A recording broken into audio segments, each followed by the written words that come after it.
Hey guys, welcome to today's video where we'll be previewing the Boston College Eagles. Last year I predicted them to go 6-6 with a 2-6 conference record, and they actually went 6-6 with a 3-5 conference record. So, right overall record, but wrong conference record. They have an exciting new head coach in Bill O'Brien after Jeff Hafley surprisingly left for an NFL job. I believe he went to be the defensive coordinator for the Green Bay Packers. But you bring in Bill O'Brien, who is an NFL mind, but he also is familiar with the college game with his time at Alabama. And he's a really good offensive mind. He does obviously have a history with rubbing people the wrong way, emphasized by his time in the NFL where he had some strained relationships. Obviously, the college coach is expected to act differently than the NFL coach, especially on the level of respect between players and coaching staff.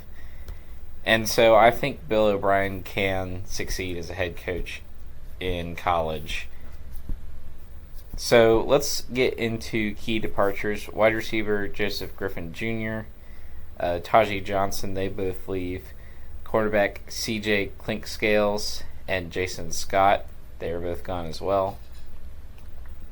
The defensive line for Boston College brings in Cedarius McConnell, which is a interesting addition, and I think Boston College, their D-line is going to be a little more underrated, especially since they have a lot of returning guys that are playing to a very exciting level for them. And you saw in the Florida State game last year where they came within 2 points of beating the Seminoles, and that really gave them a lot of promise for the rest of the year. Obviously they only went 6-6, but that was with bringing in a new quarterback, and I only expect him to get better. With arrivals, in addition to Cedarius McConnell, you bring in Trayshawn Ward from Florida State. That's a really good addition. He was a solid running back for them. He'll be a solid running back for the Eagles. Tight end Kamari Morales, a big body tight end to be a safety valve for Thomas Castellanos. And that only adds to the threats for the BC offense with Castellanos' ability to run. And I'll get to that in a second. Wide receiver Duran Bradley, defensive back Ryan Turner, and Bryquise Brown. And really, you bring in some solid additions for your skill positions like the defensive back and running back, tight end, and wide receiver. The offense will continue to be improving with Castellanos having more time and an easier situation with this being his second season with the Eagles, and the playbook that he'll have to study from Bill O'Brien, I imagine, will not be too difficult for him, because really with his talent set, with how he's able to run and throw, he should have a really simple spread attack where he's able to get into space, or he can get his receiving threats into space so that they can make big plays.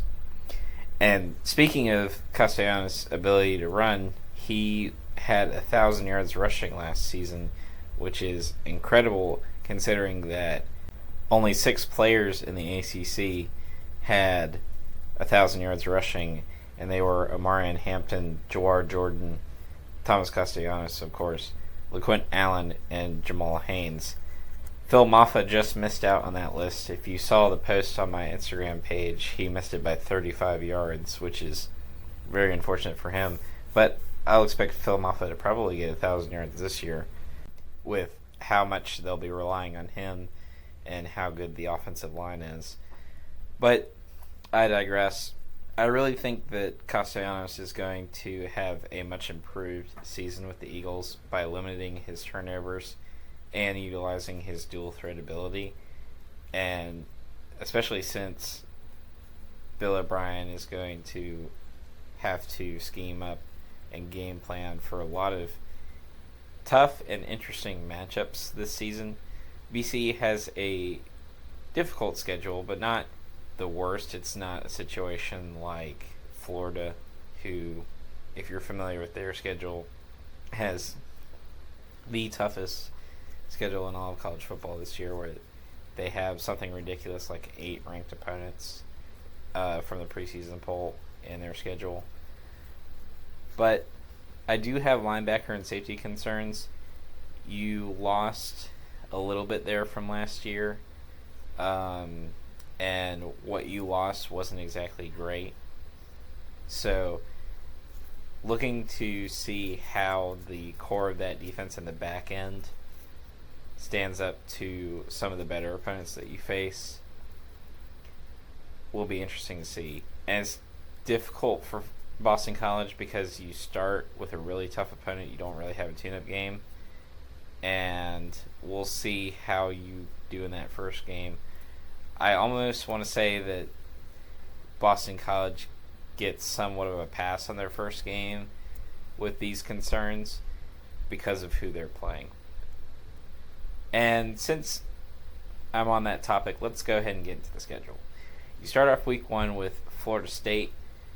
Now, you played them really close last year. It was a 2-point game. And like I said, if you go back and watch that preview video, that was their Super Bowl, and that's what I said.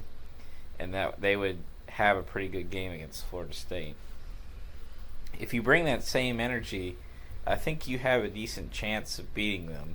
Although that does depend on how the game before for Florida State goes, because they play in what's sometimes referred to as Week 0, which is still technically a part of Week 1, but it happens the week before.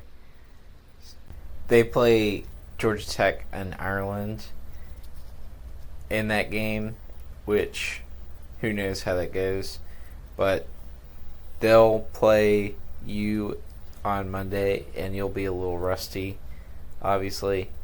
But if they're coming off a loss, they'll have a bounce-back game against you, which I would not be liking your chances in a game like that. But I think you'll be able to keep it close for most of the game. That being said, though, I see the Seminoles pulling away with the established talent that they have with Norvell there and DJ Uyagale, who is a very experienced starter now. He knows how to win. So I have to give Florida State the win, and you take a loss in week 1. Then you take on Duquesne. This is a good tune-up game. Really establish Castellanos running and throwing. Get that offense going. Get that defense real comfortable, especially those safeties and linebackers. And you get a win against Duquesne. Then you go on the road at Missouri. Very tough game. Missouri's a top 10 team. They have one of the best receivers in the country with Luther Burden. Really tough game. I have to give you a loss here.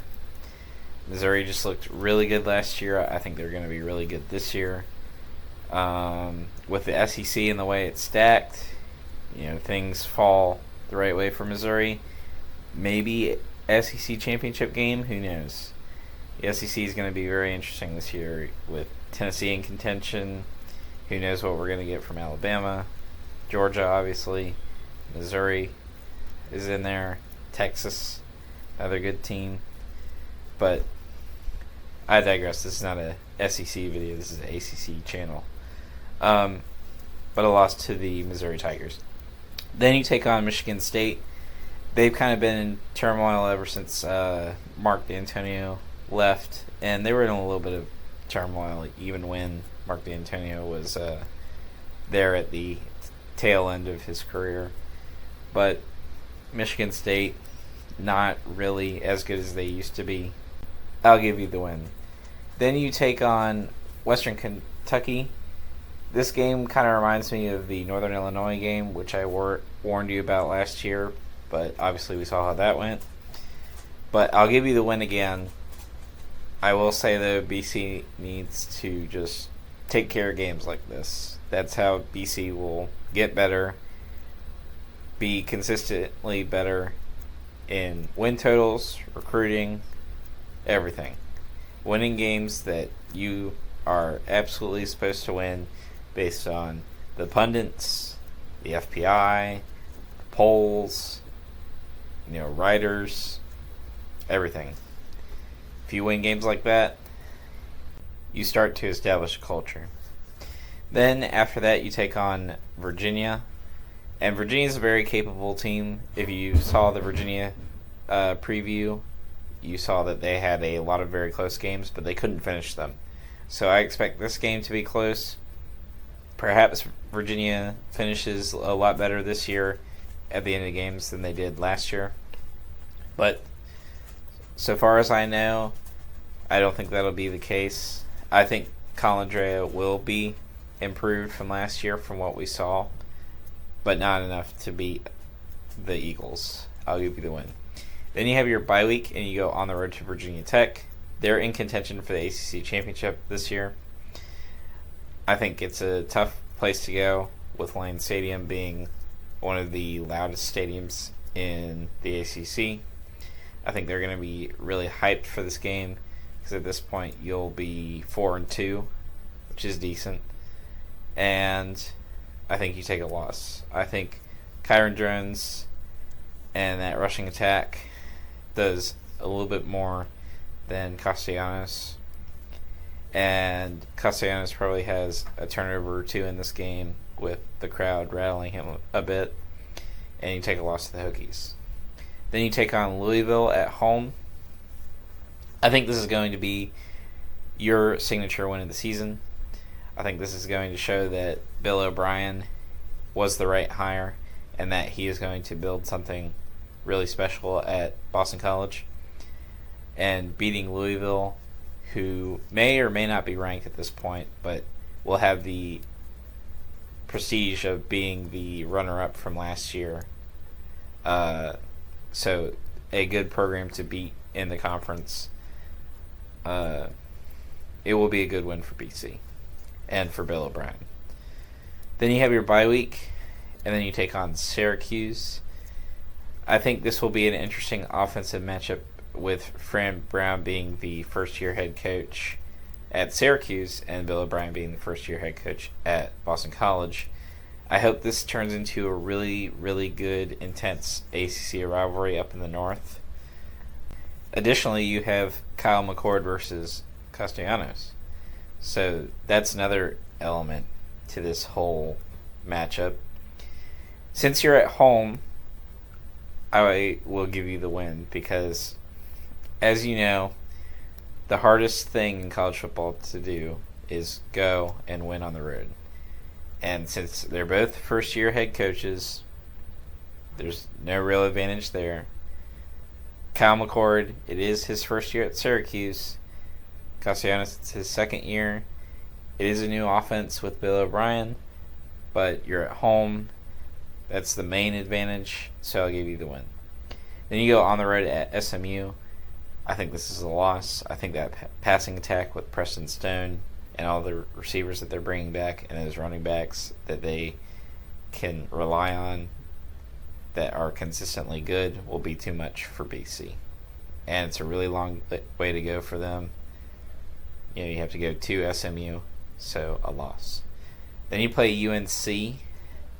I think UNC will be a decent team, but they're going to take a step back from last year.